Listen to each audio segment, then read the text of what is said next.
Hello friends, I am Dr. Beena Sethi, Associate Professor in Chemistry, and my today's topic is oxidation states of transition elements. Transition elements की जो oxidation states हैं उनको हम electronic configuration से ही समझा सकते हैं। और जिसने इलेक्ट्रॉनिक कॉन्फ़िगरेशन वाला मेरा लेक्चर नहीं देखा है, उसका मिस हो गया है, तो आप मेरा YouTube चैनल डॉक्टर बीना की साइंस के ऊपर जाके उसको देख सकते हैं और अपनी क्वेरीज को कमेंट बॉक्स में लिख सकते हैं। ऑक्सीडेशन स्टेट्स यानी कि कोई भी मेटल एटम जब किसी और एटम के साथ रिएक्शन करता है, बॉन्ड बनाता है, तो जो शेयर्ड पेयर है अगर वो सेंटर में रहते हैं तो हम कहते हैं कि उसकी ऑक्सीडेशन स्टेट 0 है। लेकिन अगर वो उसकी तरफ चले जाते हैं, दूसरे एटम की तरफ, तो उतना ही उसके ऊपर हम क्या कंसीडर करते हैं, प्लस चार्ज। वही प्लस चार्ज उसकी क्या कहलाता है, ऑक्सीडेशन स्टेट कहलाता है। तो ये हमारा हम 3D सीरीज में इसको देखने वाले हैं। स्कैंडियम का जो एटॉमिक नंबर है वो 21, 22, 23 और 30 होता है। की बात करें तो हम क्या देखते हैं, स्कैंडियम का 3D1 4s2, titanium 3D2 4s2, 3D3 4s2, 3D5 4s1, 3D5 4s2, 3D6 4s2, 3D7 4s2, 3D8 4s2, 3D10 4s1, 3D10 4s2 इनका कॉन्फ़िगरेशन होता है। 4s शेल आउटर मोस्ट है, तो इसमें चाहे पेयर्ड इलेक्ट्रॉन है चाहे अनपेयर्ड इलेक्ट्रॉन है, they all will take participate in bonding और इन ऑक्सीडेशन स्टेट। तो लेकिन डी ऑर्बिटल के कौन से इलेक्ट्रॉन पार्टिसिपेट करते हैं, only those electron participate which are unpaired, जो कि अनपेयर्ड है। तो देखो 3D1 में तो एक ही इलेक्ट्रॉन है तो वो पार्टिसिपेट करेगा। इधर 3D2 के 2 करेंगे, 3D3 के 3, 3D5 के 5 और 3D5 के 5 करेंगे। लेकिन 3D6 में हम देखोगे कि 2 इलेक्ट्रॉन्स क्या हो गए, पेयर, तो ओनली 4 इलेक्ट्रॉन्स आर अनपेयर्ड, तो ओनली 4 कैन पार्टिसिपेट। और जब आप D7 लिखते हो तो दीज 3 कैन पार्टिसिपेट, और जब आप 8 लिखते हो तो ओनली 2 कैन पार्टिसिपेट, और 10 वाले में तो एक भी पार्टिसिपेट नहीं करेगा। क्यों वेरिएबल ऑक्सीडेशन स्टेट बनाते हैं, जबकि एस ब्लॉक और P block elements variable oxidation state नहीं दिखाते, या पी में दिखाते हैं तो बहुत ही कम दिखाते हैं। वाई, इसके ऊपर क्वेश्चन पूछा जाता है। तो आप इसको ध्यान दो कि 2 कंटिन्यूअस आयनाइजेशन पोटेंशियल है, यानी कि first ionization potential and second ionization potential, या second and third and fourth. तो कंटिन्यूअसली जो 2 आयनाइजेशन एनर्जीज हैं उनका गैप अगर 11.9 इलेक्ट्रॉन वोल्ट से कम होता है, इनका जो गैप है, सपोज ये 100 है और ये 105 है, तो गैप कितना होगा, 5। ये 100 है, ये 115 है, तो गैप कितना होगा, 15। तो वो ज्यादा हो गया। तो हमें बात करनी है कि जब गैप जो है 11.9 इलेक्ट्रॉन वोल्ट से क्या है, कम, 9, कहीं कहीं आपको ये भी लिखा हुआ मिलेगा 5, तो दोनों ही बातें हो सकती हैं कि ऑलमोस्ट इस रेंज से अगर वो कम है तो क्या होगा कि जब आप एक इलेक्ट्रॉन निकालोगे, यानी कि जब आप 100 रुपए खर्च करोगे एक इलेक्ट्रॉन को बाहर करने के लिए, तो 105, 110, 111 में क्या होगा, 2 एक साथ बाहर आ जाएंगे। तो गैप जब 11.5 या 11.9 से कम होता है और आप एक इलेक्ट्रॉन निकालने के लिए सिस्टम को एनर्जी दे रहे हो, तो उसी में से कुछ एटम्स की एनर्जी इतनी ज्यादा हो जाती है कि वो एक की जगह 2 इलेक्ट्रॉन बाहर कर देते हैं। तो इसीलिए जब गैप 11.5 से कम होगा तो आप एक इलेक्ट्रॉन निकालने के लिए +1 बनाने के लिए सोचोगे और बन जाएगा क्या, +2। सेम वे में अगर आप सेकेंड और थर्ड आयनाइजेशन एनर्जी का गैप अगर 11.5 से फिर कम है, तो आप जब सेकंड बनाना चाहोगे तो थर्ड स्टेज बन जाएगी, और थर्ड बनाना चाहोगे तो फोर्थ स्टेज बन जाएगी। और ये किसमें होता है, जैसे कि आपने मैग्नीशियम +2 बनाया, तो मैग्नीशियम कभी भी +1 नहीं बनता, क्योंकि उसके दोनों आयनाइजेशन एनर्जी का गैप क्या होता है, 11.5 से कम होता है। सेम वे में यहाँ पे जब आप फर्स्ट इलेक्ट्रॉन एस में से निकालते हो और सेकेंड इलेक्ट्रॉन भी किस में से निकलना है, एस में से निकलना है, एस आउटर शेल है, तो दोनों का जो गैप है, कंसेक्यूटिव आयनाइजेशन एनर्जीज का जो गैप है, इट इज वेरी लेस। तो क्या होता है कि आपको सीधा +2 आयन बनता है, +1 आयन अलग से नहीं बनता। लेकिन इसी केस में अगर क्या हो कि दो कंसेक्यूटिव आयनाइजेशन एनर्जीज का जो बीच का गैप है वो क्या हो, ग्रेटर देन 16 इलेक्ट्रॉन वोल्ट हो। कितना हो, 16 इलेक्ट्रॉन वोल्ट से ज्यादा हो। तो ऐसे केस में क्या होता है, लोअर ऑक्सीडेशन स्टेट, यानी कि आप जब एक को बाहर निकाल रहे हो इलेक्ट्रॉन को, तो एक ही बाहर जाएगा, दूसरा नहीं जाएगा। जब आप गैप कम होता है, जैसे किसी चीज को खरीदने के लिए हमें 100 रुपए देने और दो के लिए 105, तो हम क्या करते हैं 105 देके दो लाते हैं। लेकिन अगर एक के लिए 100 रुपए और दूसरे के लिए 200 रुपए या 150 रुपए या 250 रुपए, तो हम दो नहीं खरीदते, हम एक खरीदते हैं। सेम वे में यहाँ पे जब गैप कम था तो एक साथ दो बाहर जाते हैं, और जब दो का गैप ज्यादा है, 16 इलेक्ट्रॉन वोल्ट से ज्यादा है, तो हम क्या देखते हैं, केवल एक ही इलेक्ट्रॉन बाहर जाएगा। और अगर सेकंड और थर्ड का गैप ज्यादा है तो फिर दो ही जाएंगे, तीसरा नहीं जाएगा। और अगर थर्ड और फोर्थ का गैप ज्यादा है तो 3 ही जाएंगे, चौथा नहीं जाएगा। जैसे सोडियम में जब आप पहला इलेक्ट्रॉन निकालते हो, क्योंकि वो 3s में से बाहर जाता है, तो क्या होता है, आप उसको एक एनर्जी देते हो, लेकिन उसका सेकंड इलेक्ट्रॉन 2p6 में से बाहर निकलना है और वो फुलफिल्ड है। तो फर्स्ट का जो रिक्वायर्ड एनर्जी और सेकंड के लिए रिक्वायर्ड एनर्जी का जो गैप है वो बहुत ज्यादा होता है, तो केवल और केवल वो +1 ही स्टेट ही बनाता है। अच्छा, अब तीसरा केस क्या हो सकता है कि देखो 11.5 से हायर एनर्जी स्टेट थी और 16 इलेक्ट्रॉन वोल्ट से ज्यादा हो तो लोअर एनर्जी स्टेट थी। लेकिन जो हम देखते हैं इन ट्रांजिशन एलिमेंट्स में जो इन दो का गैप है वो क्या है, 11.5 से और 16 इलेक्ट्रॉन वोल्ट के बीच का है, इंटरमीडिएट है। तो अब क्या होता है, जब आप सोचते हो कि एक इलेक्ट्रॉन बाहर निकालें, तो उसी सिस्टम में कुछ एटम्स ऐसे होते हैं जिनकी एनर्जी एवरेज से ज्यादा होती है, तो वो क्या करते हैं, दूसरा भी बाहर निकाल देते हैं। और जिनकी कम होती है वो नहीं निकालते। तो क्या होता है कि +3 बन भी सकता है और +3 नहीं भी बन सकता। इसी तरीके से यहाँ दोनों स्टेट्स पॉसिबल होंगी। अगर 1 और 2 के बीच का गैप इस रेंज में आ रहा है, क्योंकि ये गैप ना तो बहुत ज्यादा है ना बहुत कम है, तो दोनों स्टेट्स बनेंगी, 1 भी 2 भी। और अगर 2 और 3 के बीच का गैप भी इसी बीच का है, तो क्या होगा, 2 भी बनेगी और 3 भी बनेगी। जिन एटम्स के पास थोड़ी सी भी एक्सेस एनर्जी होगी वो हायर ऑक्सीडेशन स्टेट में चले जाएंगे, और जिनके पास नहीं होगी वो लोअर एनर्जी स्टेट में रहेंगे। तो इस तरीके से अब हमको इस क्वेश्चन का आंसर मिल गया कि why these elements show variable oxidation state, क्योंकि इनकी कंसेक्यूटिव आयनाइजेशन एनर्जीज का जो गैप है it is in between 11.5 and 16 electron volt. तो हम देखते हैं ये कौन कौन सी स्टेट्स रिप्रेजेंट करते हैं। ध्यान दो कि स्कैंडियम जो है +2 और +3 रिप्रेजेंट करता है, क्योंकि इसके पास डी में कितने इलेक्ट्रॉन्स होते हैं, 1, तो ये डी का अपना एक इलेक्ट्रॉन बाहर कर देता है, मतलब उसको पार्टिसिपेट करा देता है। तो ये देखो ये चला जाएगा। लेकिन इसमें कितने, टाइटेनियम में 2, तो ये एक भी जा सकता है, दोनों भी जा सकते हैं। तो यहाँ 2 भी बनेगी, क्योंकि 2 में के लिए तो 4s वाले इलेक्ट्रॉन जा रहे हैं। फिर अब D2 में से एक भी जा सकता है, 2 भी जा सकता है, तो 3 और 4।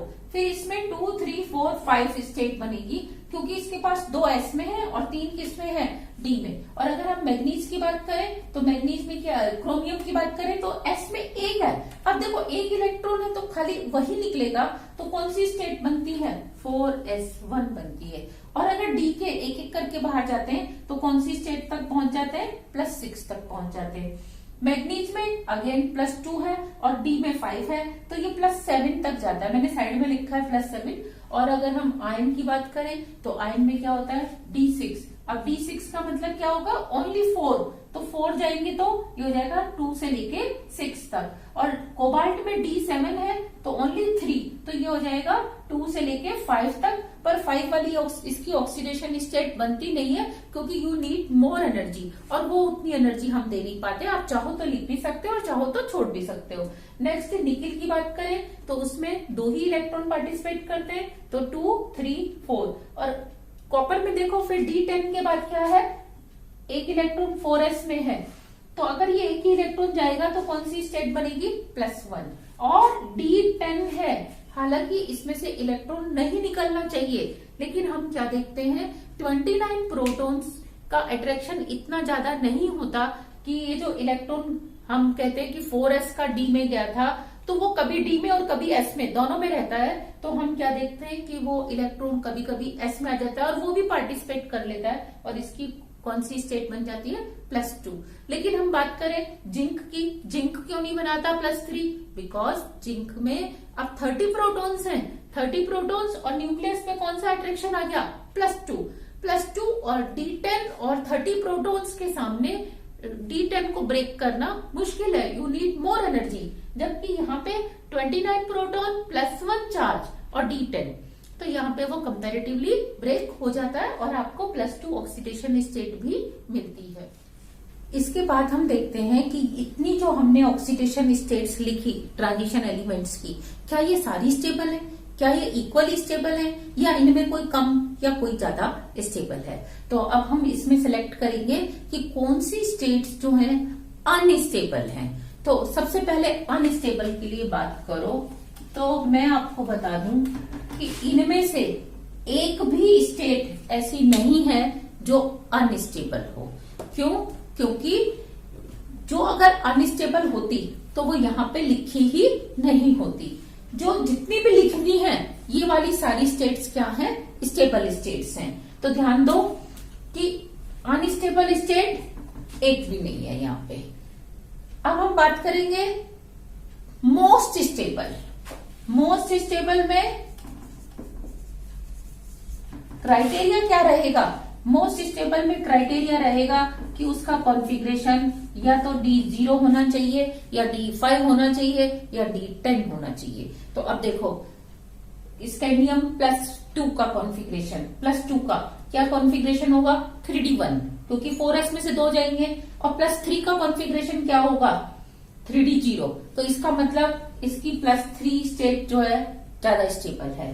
नेक्स्ट अगर हम टाइटेनियम की बात करें तो इसके D के दोनों इलेक्ट्रॉन कब जाएंगे, जब +4 स्टेट बनेगी। इसके तीनों इलेक्ट्रॉन कब जाएंगे, जब +5। इसके पांचों इलेक्ट्रॉन कब जाएंगे, जब +6 स्टेट बनेगी। और साथ में देखो अगर एक ही इलेक्ट्रॉन जाता है तो कौन सी स्टेट बन जाती है इसकी, +1 से D5 स्टेट आ जाती है। तो इसकी +1 भी मोस्ट स्टेबल है, +6 भी मोस्ट स्टेबल है। अगर हम मैग्नीज की बात करें तो मैग्नीज के अगर ये 2 इलेक्ट्रॉन चले जाएं तो D5 बन जाएगा स्टेबल, और इसका D7 स्टेट भी क्या होती है, मोस्ट स्टेबल होती है।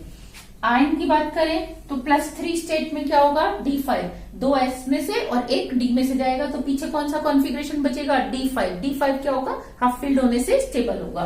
तो इसकी +3 स्टेट स्टेबल है। और अगर हम बात करें कोबाल्ट की, तो अब बताओ कोबाल्ट में कौन सी स्टेट में, +4 स्टेट में क्या होगा, इसकी 2, इसकी 3, इसकी 4 स्टेट में क्या होगा, D5 कॉन्फ़िगरेशन आएगा।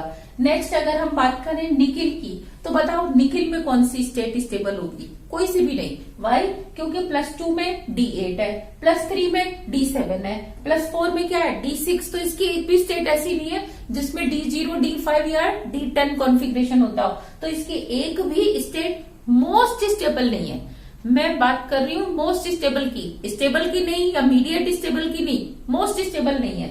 इसीलिए हम निकिल को किस काम में लाते हैं, निकिल को हम पॉलिशिंग के काम में लाते हैं। आप जानते हो हमारी घड़ियों की पॉलिश, स्पेक्टिकल्स की पॉलिश, या साइकिल के रिम, साइकिल के हैंडल्स, मोटरसाइकिल के रिम हैंडल्स की पॉलिश के काम में लाते हैं, क्योंकि इसका जल्दी से ऑक्सीडेशन नहीं होता। इतनी ऑक्सीडेशन स्टेट स्टेबल नहीं होती कि अपने आप ही ऑक्सीडाइज हो जाए और +2 स्टेट बन जाए, या 3 या 4 बन जाए। इसीलिए हम निकिल को निकिल प्लेटिंग या पॉलिश के काम में लाते हैं। अब देखते हैं हम कॉपर। कॉपर में जब +1 स्टेट बनेगी, S में से एक इलेक्ट्रॉन जाएगा तो D10 बचेगा, तो इसीलिए इसकी +1 स्टेट क्या है, मोस्ट स्टेबल है। और जिंक में +2 स्टेट में D10 कॉन्फ़िगरेशन है, तो ये वाली स्टेट इसकी क्या है, मोस्ट स्टेबल है। तो ये जिनको मैंने N सर्कल कर दिया, जिनके ऊपर सर्कल लगा दिया, ये वाली स्टेट्स कौन सी है, सारी मोस्ट स्टेबल स्टेट्स हैं। अब हम बात करेंगे इंटरमीडिएट, यानी कि मोस्ट भी नहीं है और लेस भी नहीं है, बीच की सी, इनसे थोड़ी सी कम स्टेबल स्टेट कौन सी होती है। तो आप इसको ऐसे भी लिख सकते हो, इंटरमीडिएट स्टेबल, इंटरमीडिएट स्टेबल। तो उसकी पहचान कैसे करेंगे, उसकी पहचान हम ऐसे करेंगे कि S को तो 0 बना दो और DN रहने दो, मतलब डी में अगर एक था एटम में तो एक रहने दो, 5 थे तो 5 और 6 थे तो 6 रहने दो। तो देखो यानी कि डी को टच नहीं करना, केवल एस के इलेक्ट्रॉन बाहर करने हैं। तो देखो एस के इलेक्ट्रॉन बाहर किए तो ये क्या बन गया +2, इसमें से एस के इलेक्ट्रॉन जाएंगे तो +2, इसमें से एस के जाएंगे तो +2, अब इसमें एस के जाएंगे तो +1 तो ऑलरेडी स्टेबल है तो उसको हम लेस स्टेबल कैसे काउंट कर सकते हैं, इसके भी ये +2 स्टेट स्टेबल है। अब देखो ये वाली स्टेट क्या होगी आयन की, देखो आयन की इसलिए +2 +3 दोनों बनती है लेकिन 3 ज्यादा स्टेबल होती है। इसी तरीके से कोबाल्ट की +2 और निकिल की भी +2। तो यहीं पे एक इम्पोर्टेंट क्वेश्चन बनता है कि निकिल की कौन सी स्टेट ज्यादा स्टेबल है, क्योंकि इसकी मोस्ट स्टेबल तो कोई है नहीं, तो बाकी दोनों से +2 स्टेट थोड़ी सी स्टेबल होती है। कॉपर की +1 और जिंक की +2 तो वैसे ही स्टेबल होती है। इंटरमीडिएट ऑक्सीडेशन स्टेट्स में ही हम दो और स्टेट्स देखते हैं जो मोस्ट स्टेबल से तो कम और बाकी की स्टेट से थोड़ी सी ज्यादा स्टेबल होती हैं। वो कौन सी स्टेट्स होती हैं, ध्यान दो, क्रोमियम की तो +3 और मैग्नीज की +4। क्यों? क्योंकि क्रोमियम में आपने देखा जब +1 स्टेट बनाई आपने तो इसके पास D5 कॉन्फ़िगरेशन आ गया। D5 को ब्रेक करने के लिए आपने जो सेकेंड आयनाइजेशन एनर्जी दी वो बहुत ज्यादा दी और बहुत ज्यादा एनर्जी देके आपने केवल एक इलेक्ट्रॉन बाहर किया और उस इलेक्ट्रॉन ने इसके ऊपर जो ऑक्सीडेशन स्टेट में इंक्रीज किया वो कितना, ओनली 1, जबकि आप उसकी एनर्जी तो बढ़ा ही चुके हो D5 को ब्रेक करके। आप उसको अगर थोड़ी सी और एनर्जी दो, यानी कि आपने 100 रुपए खर्च किया, आप 105 करो तो आपको क्या होता है, 2 इलेक्ट्रॉन बाहर जाएंगे तो क्या होगा, 2 की जगह कौन सी स्टेट बन जाती है, 3। लेकिन इसका फायदा क्या होता है कि जब +2 स्टेट किसी भी एनायन के साथ कॉम्प्लेक्स बनाएगी, जैसे क्लोराइड के साथ, ऑक्साइड के साथ या वाटर के साथ कॉम्प्लेक्स बनाएगी, तो हाइड्रेशन एनर्जी या लैटिस एनर्जी वो +2 -2 के अट्रैक्शन से बाहर जाएगी जो कम होगी। जबकि यहाँ पे आपको थोड़ा सा ज्यादा देना पड़ा, +3 बनाने के लिए क्या करना पड़ा, 5 रुपए एक्स्ट्रा देने पड़े। लेकिन हुआ क्या कि उसके ऊपर चार्ज एक बढ़ गया। अब वो किसी भी एनायन से कंपाउंड बनाएगा तो जो लैटिस एनर्जी निकलेगी वो +2 के कंपैरिजन में बहुत ज्यादा निकलती है। तो इसीलिए इसकी जो +3 स्टेट है वो +2 के कंपैरिजन में थोड़ी सी ज्यादा स्टेबल हो जाती है। और सेम रीजन हम मैग्नीज की +4 के लिए देते हैं, क्योंकि मैग्नीज की +2 में D5 कॉन्फ़िगरेशन है जो एक स्टेबल कॉन्फ़िगरेशन है और इसको ब्रेक करके 100 रुपए खर्च करके आप क्या कर रहे हो, ओनली एक इलेक्ट्रॉन को आउट कर रहे हो और उससे क्या हो रहा है, केवल एक प्लस चार्ज बढ़ रहा है और जो लैटिस एनर्जी है वो केवल एक के कारण इंक्रीज हो रही है। और अगर आप 100 में 5, 7, 10 रुपए और जोड़ के क्या करो, 2 इलेक्ट्रॉन आउट कर दो तो इसके ऊपर चार्ज कितना इंक्रीज हो जाएगा, 2। तो लैटिस एनर्जी, हाइड्रेशन एनर्जी क्या होगी, बहुत ज्यादा इंक्रीज हो जाती है। इसीलिए क्रोमियम की +3 और मैग्नीज की +4 थोड़ी सी ज्यादा स्टेबल होती हैं। और आपने एग्जांपल्स भी देखे होंगे, मैग्नीज के कॉम्प्लेक्स या तो +2 स्टेट में ही होते हैं या +4 में होते हैं या फिर +7 में। क्रोमियम के भी या तो +1 में ज्यादा मिलते हैं या +3 में मिलते हैं या फिर किस में मिलते हैं, +6 में मिलते हैं। तो ये थी डी ब्लॉक 3D सीरीज की ऑक्सीडेशन स्टेट्स, जिसमें मैंने आपसे डिस्कस किया कि पहले तो कौन कौन सी पॉसिबल हैं, वो हमने सारी लिखी। फिर हमने डिस्कस जो मोस्ट स्टेबल स्टेट्स थी उनको, उनका क्राइटेरिया था D0, D5, D10, उनको मैंने क्या किया, डार्क सर्कल से किया। जो उसके बाद इंटरमीडिएट स्टेबल स्टेट्स थी जिनका क्राइटेरिया था कि S के इलेक्ट्रॉन बाहर निकाले जाए, D के इलेक्ट्रॉन्स को टच भी ना किया जाए, उनको मैंने हाफ डॉटेड सर्कल से मैंने इसमें रिप्रेजेंट किया है। इसके अलावा हमने 2 स्टेट्स और ली थी, जैसे कि क्रोमियम +3 और मैग्नीज +4, इनका हमने रीजन भी दिया था। अब इनके बाद जो स्टेट्स बचती हैं जिनके ऊपर ना तो हमने डार्क सर्कल लगाया है ना ही हमने डैश वाला सर्कल लगाया है, वो क्या होती हैं, वो स्टेट्स लेस स्टेबल होती हैं, लेकिन हम उनको ये नहीं कह सकते कि वो अनस्टेबल हैं।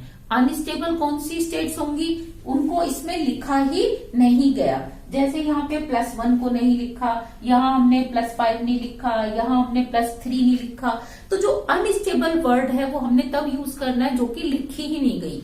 जो लिख दी गई है चार्ट में वो वाली सारी स्टेट्स स्टेबल है। बस फर्क क्या है, कोई कम स्टेबल है, कोई ज्यादा है और कोई और ज्यादा स्टेबल है। अब इनके ऊपर जो क्वेश्चंस बनते हैं वो कैसे क्वेश्चंस होते हैं, ध्यान दो कि वो आपसे इसके ऊपर मिनिमम 50 टाइप के क्वेश्चंस पूछ सकता है। 50 क्वेश्चंस कैसे, वो आपसे पूछेगा कि manganese +2 is stable, manganese +2, whereas Fe+2 is less stable, why. तो इसने इन दोनों को कंपेयर कर दिया। तो आप पहले मैग्नीज का कॉन्फ़िगरेशन लिखेंगे 3d5 4s2, फिर आप मैग्नीज +2 का लिखेंगे 3d5। तो इसीलिए आप क्या लिखेंगे, ये स्टेबल है। जबकि आप आयन का लिखेंगे 3d6 4s2 और आयन +2 का लिखेंगे 3d6। तो क्योंकि इसका कॉन्फ़िगरेशन 3d6 है, इसका क्या है 3d5, तो इसीलिए ये ज्यादा स्टेबल है। अब हमने मैग्नीज को किससे कंपेयर किया था, अभी आयन से कंपेयर किया था। तो जरूरी नहीं है कि वो राइट साइड वाले से कंपेयर करे, वो लेफ्ट साइड वाले से कर सकता है। वो मैग्नीज में ही +3 और इसके +1 को कंपेयर करवा सकता है। तो आपने ये देखा कि इसको स्कैंडियम +3 को टाइटेनियम से, वेनेडियम को इससे, इसको वेनेडियम को क्रोमियम से, इस तरह से कोई से भी 2 स्टेट्स में से एक स्टेबल स्टेट ले लेगा, एक कम स्टेबल।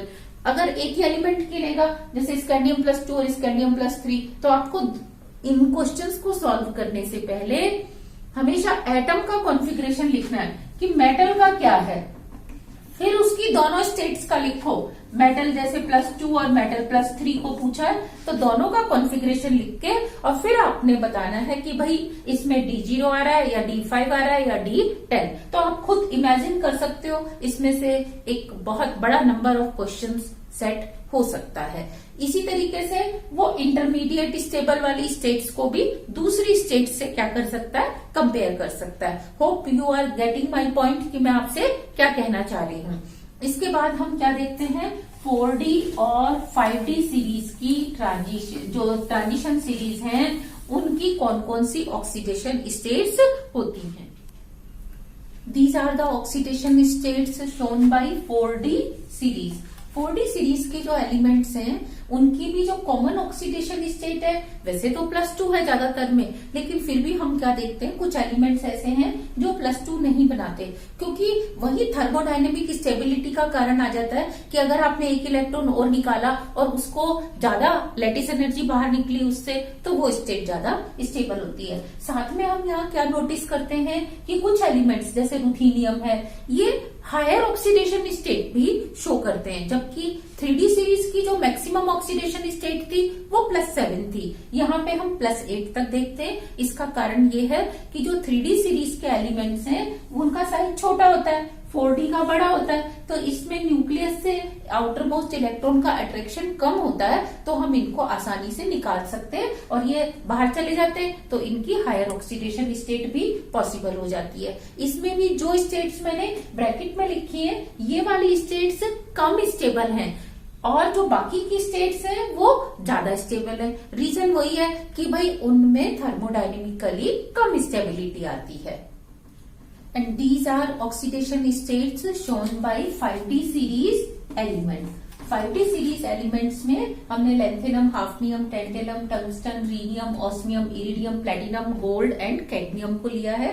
इसमें हम क्या देखते हैं कि जो +2 ऑक्सीडेशन स्टेट है वो भी कम बनती है। उसका कारण यही है कि इनका साइज जो है वो बड़ा है और बड़ा होने से क्या होगा कि ये आयनाइजेशन एनर्जी की वैल्यू कम होगी और हम इनकी अगर ओवरऑल थर्मोडायनेमिक और काइनेटिक स्टेबिलिटी को देखते हैं तो उसके अकॉर्डिंग ये चार्ट लिखते हैं। अब इसमें जो मैंने पैरेंथेसिस में या ब्रैकेट में जितनी भी ऑक्सीडेशन स्टेट्स लिखी हैं, these are less stable oxidation states, जबकि जो दूसरी स्टेट्स हैं वो क्या है, सारी उनके कंपैरिजन में ज्यादा स्टेबल होती हैं। और यहाँ हम क्या देखते हैं कि +1 ऑक्सीडेशन स्टेट रीनियम की +1 के साथ साथ -1 ऑक्सीडेशन स्टेट भी है। इसका रीजन यही होता है कि ये केवल उन्हीं कॉम्प्लेक्स से कंपाउंड बनाता है जिनके पास बैक बॉन्डिंग के लिए अवेलेबल ऑर्बिटल्स हैं।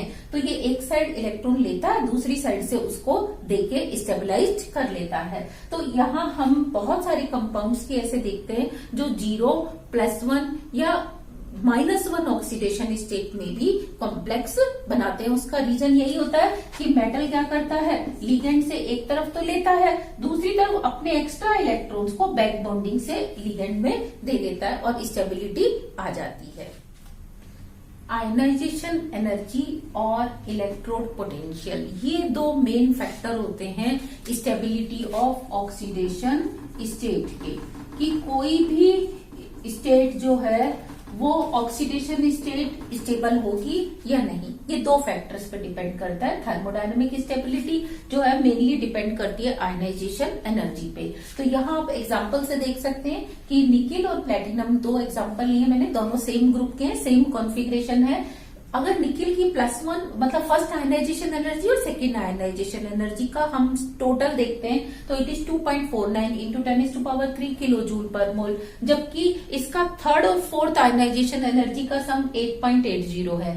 और प्लेटिनम के केस में बात करें तो फर्स्ट और सेकेंड का सम 2.66 है और थर्ड फोर्थ का 6.70 है। और अगर हम चारों को मिला के यानी कि +4 ऑक्सीडेशन स्टेट बनाना चाहें तो हमें ये भी देनी पड़ेगी एनर्जी और ये भी देनी पड़ेगी एनर्जी। तो हम क्या देखते हैं कि निकिल के केस में ये 2.49 है, जबकि प्लैटिनम के केस में 2.66। इट मीन्स अगर निकिल +2 और प्लैटिनम +2 की स्टेबिलिटी को कंपेयर करें तो निकिल +2 इज मोर स्टेबल। जबकि अगर हम इनका सम मिला के देखें, निकिल के लिए +4 बनाए और प्लेटिनम के लिए +4 बनाए, तो निकिल का +4 बनाने के लिए यू नीड 11.29, जबकि इसके लिए 9.36। तो it means platinum +4 is more stable than nickel +4, whereas nickel +2 is more stable than platinum +4।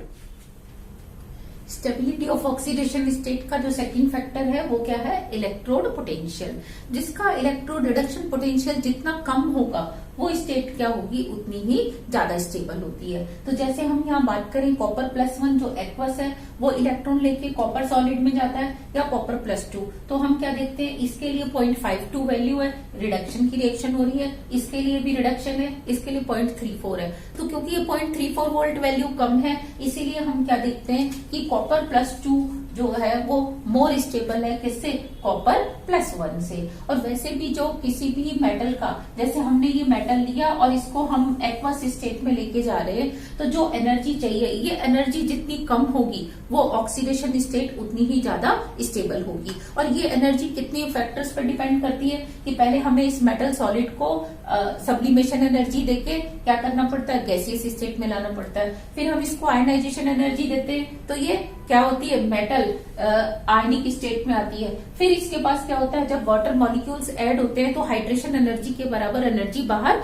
Release होती है और ये एक्वस फॉर्म में आ जाती है। तो इन तीनों का सम बराबर क्या होता है, ΔH के। तो ΔH will be equal to ΔH sublimation ionization energy plus ΔH hydration. तो अब जिसके लिए ये ΔH की वैल्यू कम है वो उतनी जल्दी ही क्या होगा, ऑक्सीडाइज्ड हो जाएगा। और इनका जब उतनी जल्दी ऑक्सीडाइज होगा तो रिड्यूस क्या होगी, वो वाली फॉर्म उतनी ही लेट होगी। तो हम क्या देखते हैं कि जो 3D सीरीज के एलिमेंट्स हैं, titanium, vanadium, chromium, manganese, iron, cobalt, nickel, copper, zinc, इनके लिए जो E0 की वैल्यू है वोल्ट्स में वो कितनी है, 1.63 माइनस की। इट मीन्स कि टाइटेनियम से टाइटेनियम +3 बनाने में आपको -1.63 वोल्ट चाहिए। और ये हम कैसे ड्रॉ करते हैं कि हम इसका एक इलेक्ट्रोड बना के हाइड्रोजन इलेक्ट्रोड के साथ जोड़ देते हैं। हाइड्रोजन इलेक्ट्रोड का इलेक्ट्रोड पोटेंशियल 0 होता है, तो जो EMF होगा वो सीधा सीधा क्या करेगा, इसके इलेक्ट्रोड पोटेंशियल को बता देगा। तो देखो -1.63 यानी कि ये सबसे नीचे है।